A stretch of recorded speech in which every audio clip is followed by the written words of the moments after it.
হ্যাঁ এনে লোক সিন্দেন না চতুন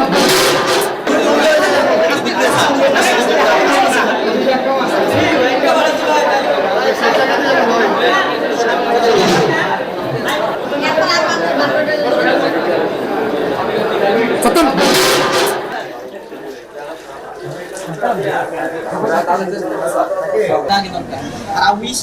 আপনি আসার আগে আপনার ফ্যামিলি মেম্বার যেখানে পাঠানো হচ্ছে যারা পার্সোনালি জিনিসটা একটু ডিল করতে দেন আপনাকে জানান আপনি যে আইসোলেশন ইউনিট দিয়ে ঢুকছেন আজকে তাহলে আমার মন হচ্ছে গাইনি ইউনিট আমি এখানে দাঁড়ায় থাকবো আমি নিঃশ্বাস নিতে পারি না এত পরিমাণ দুর্গন্ধ আর আজকে সকালে এসে দেখি ব্লিচিং পাউডার দিয়ে সব পরিষ্কার করে তুলে আপনারা আসলে এখানে পরিষ্কার হয় নাকি না আসলে সবসময় এরকম আমরা তো সবসময় পরিষ্কার রাখতে বলি। হ্যাঁ জি স্যার এখন তো আমরা তো পাচ্ছি না এখানে আজকে পরিষ্কার পাচ্ছি গত 3 দিনের মধ্যে আপনি যদি যান যাওয়ার সময় দেখবেন এখনো তাও কিছু ময়লা আছে নিচে পুরো ব্লিচিং পাউডার দেওয়া বাট কালকে পুরো আপনার কাইন্ড অফ 1-1.5 ফুটের মতো ময়লা বিস্তৃত ছিল এখানে দুর্গন্ধের জন্য নিঃশ্বাস নিতে পারেন ইভেন আমরা যখন স্টেরিন দিয়ে যাই তখন পায়খানার মতো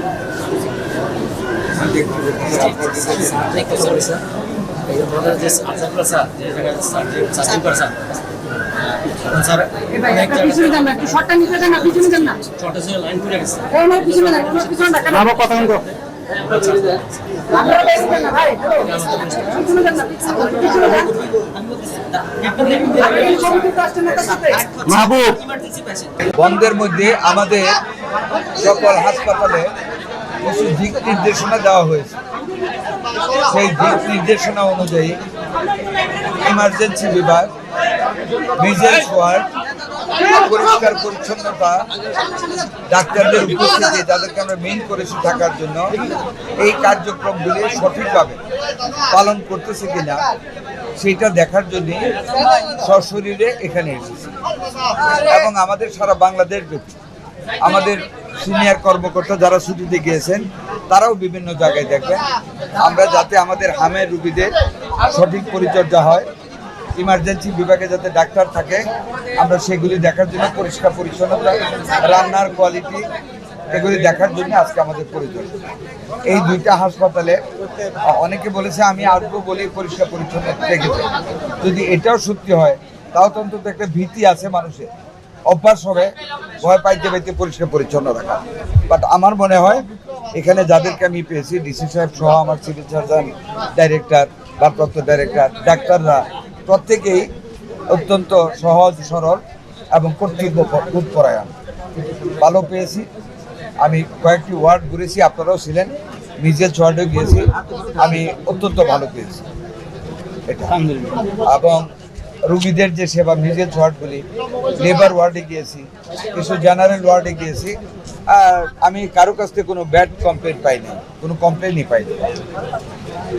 দ্বিতীয়ত যে কথাটা আপনারা বলেছেন যে এখানের আরেকটা কি জানি বললাম মানে স্বাধীন কোনো তদন্ত স্বাধীন তদন্ত করবে। একটা কথা আপনাদেরকে বলি, আমি যদি 10টা মানুষকে ফাঁসির কাস্টে ঝুলাই অতীতের ব্যর্থতার জন্য, আর মিজেলসকে যদি রোধ করে মায়ের বুক ভরা না রাখতে পারি বাচ্চা রেখে আল্লাহর রহমতে, আমি কি রক্ষা পাবো এটা বলে যে আমি ফাঁসি দিয়েছি?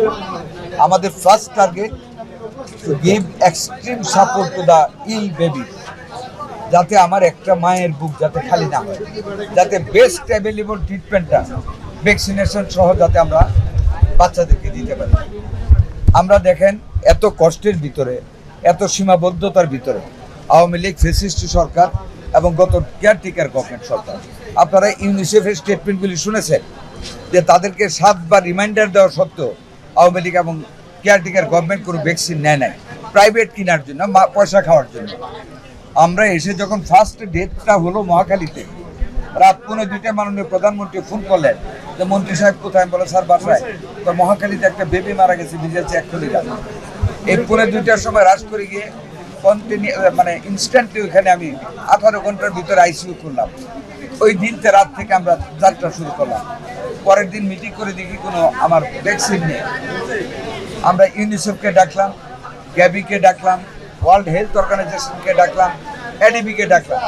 আমার অ্যাপ্রোচে মাননীয় প্রধানমন্ত্রীর কথা ভেবে, তার সততা ভেবে এই বিদেশি অর্গানাইজেশনগুলি হুমড়ি খেয়ে 7 দিনের ভিতরে এডিবির টাকা আমরা রিলিজ করে দিলাম।